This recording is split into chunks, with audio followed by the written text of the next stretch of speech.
of the common misconceptions in community setting related to PV management is that this is disease only of the red blood cell count, and it's not. Patients come to the clinic every 3 or 4 months, for example, have automatic CBC done, and this is kind of autopilot setting to assess the thrombotic risk based on a red blood cell count. Now, polycythemia vera is much more than just increase in red blood cell count.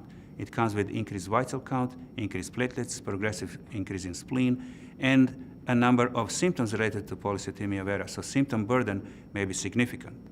In polycythemia vera, the goals of therapy should be to control the risk of thrombosis. This is achieved primarily by looking at the red blood cell count and instituting phlebotomy or cytoreductive therapy as necessary.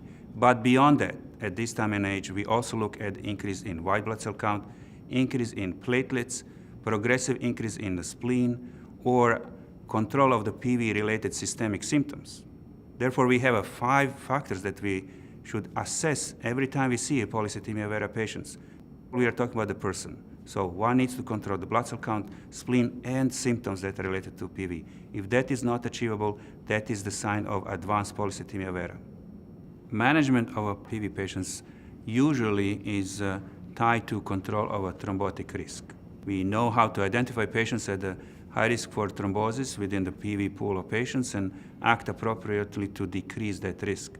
But the assessment of a quality of life, a symptom burden, for example, is one of the factors in management of polycythemia vera patients that we often do not talk about it. So thrombotic risk is one factor, the symptom burden is another factor, and they may be tied to each other. The assessment of the person in everyday practice that has polycythemia vera, therefore, needs to extend beyond looking at the blood cell count, looking at the physical exam, progressive splenomegaly, and a key here for assessment of the symptom is asking proper questions that may be PV related.